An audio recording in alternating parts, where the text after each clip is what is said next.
I started karate when I was 13 years old in high school. The older kids had 3, 4, 5 years more than I had, and I needed to defend myself. That was one reason. The other reason was that I found karate extremely beautiful. I was fascinated with the Japanese culture, but I found also the karate moves, the posture really, really beautiful. And I fell in love with that. My first teacher, my first master, Sensei Sanogo, who's now at the highest level of karate teaching in the world, and is one of the most respected teachers in Africa. He emphasized perfect kicks, perfect punches, and that's what we practiced over and over and over again, hundreds of times. We practice these kicks, and today, 50 years later, when I come to my karate club in France, or to other clubs, although I'm older than most people in the club, when I do my sidekick, for instance, which is called yokogeri, they go, wow. My current teacher, Sensei Moulin, is like the Mozart of karate. Everything he does is so artful, it's amazing to watch him. And when you look at that, you understand the search for perfection.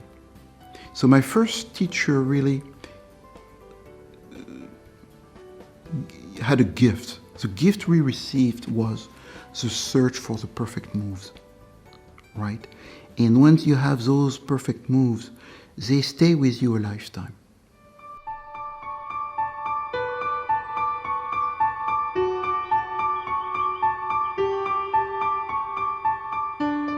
I practiced in Africa, in the United States, in France, and I met amazing teachers every time. I got really lucky. I learned from the best, and I was very involved in competition at the beginning because I wanted to express the warrior inside of me. And that was a phase. There was a moment where I was not interested in I wouldn't say the violence, but I would say the expression of this masculine side of the warrior. I got much more interested in the art form, in the moves, in the sequence, in the traditional karate style. Because I changed clubs, it took me a long time to get my black belt. Because every time you change a club, basically, the tradition is you start from zero. So my teacher, Sensei Nicolas Moulin, congratulated me on my amazing black belt exam, and he said, good, now is the beginning of karate. After over 30 years, I was humbled.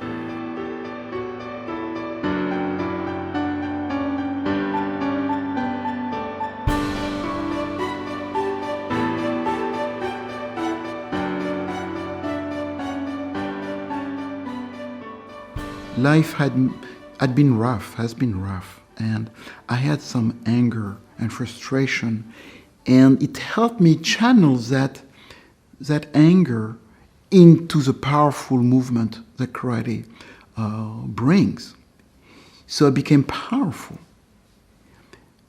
but not aggressive, right? So I had to really manage my aggressivity through karate and be able to remove some of this aggressivity and stay centered, present, directional.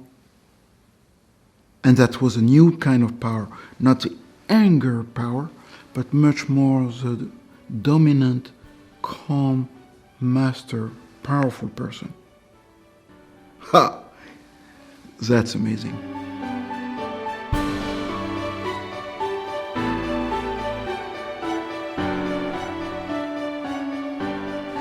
There is a particularly useful teaching in karate, which is you have belt levels. White belt, yellow belt, orange belt, green belt, blue belt, brown belt, black belt. And then in black belt you have level 1, level 2, level up to 5 in some schools or 10 in some other schools. These systems allows time to really take place, but also the correctness of practices. So you have regular evaluations, and if you are evaluated at a certain level, you get the next belt level. That makes a direct link to leadership. People become bosses and put in leadership position, but they've never been evaluated. Worst, the risk is that you may believe that you are really at a high level, when in reality you are at a beginner level. Particularly in terms of basic skills, how you communicate, how your presence, how you listen, how you talk, how you give feedback, how you organize your meetings, how you organize your projects, how you organize your time. You're supposed to be black belt immediately, right? So we can learn from martial arts in really assessing ourselves. And that's a really humble but a really practical way to have the right skills at the right moment in the right role. So there are 3 fundamental principles to get from karate. The first is learning the basic skills to perfection. And you can only get to perfection if the teacher shows you the right tool, method, the right way to go. You need to practice it intensely, so you have knowledge and practice. And you really improve the practice up to a point where it becomes you are unaware of how good you are, right? So you move from unconscious incompetence, which is, I don't know how good I am or not, I don't even know the skills, to knowing that you don't have the skill because you watch a teacher and the teacher shows you the perfect skill. Then you are consciously incompetent, right? Then you keep practicing, you attend the same things, sometimes you learn new things, and you become aware that you are competent. You're good. So you are consciously competent. And there's a point where you've practiced it so much, maybe you've been teaching it, through time, you do it naturally, it's ageless, and you're not even aware that you're competent. Then you reach the level of mastery because the underlying principles have almost disappeared, and your effort looks effortless, right? So you get amazing results without the appearance of effort. You are unconsciously competent. Now we're talking about mastery.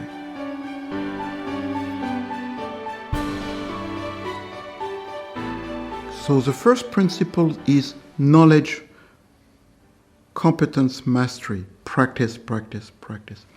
The second principle that really helps is being evaluated all the time. You evaluate yourself, your peers evaluate you, your teachers, your superiors evaluate you. You receive direct feedback, and you have stages where you're ready for the next level, and everybody knows it. And you are acknowledged. Your level is announced to everybody. So this system helps you really being aware of your skill for yourself and for others. That's the second principle. The third principle is really about spirit. If you have the good spirit, you will learn fast. If you have the wrong spirit, you will only learn violence. You will only learn to win. But you will not learn to interact with others. Very much like a leader wants to be a boss, but cannot navigate a company, right? So you have to really be aware of the spirit, and that's ageless. You have the old master, and his presence is amazing, because he'll tell you, just do this. and you have an art form. The most important is through practice, through evaluation, you develop spirit. You develop presence. You have focus, you're precise. One move and it's done. But you also show wisdom, calm. You have an internal peace. You feel powerful. You're present. And in front of you, people know that you are really a true master.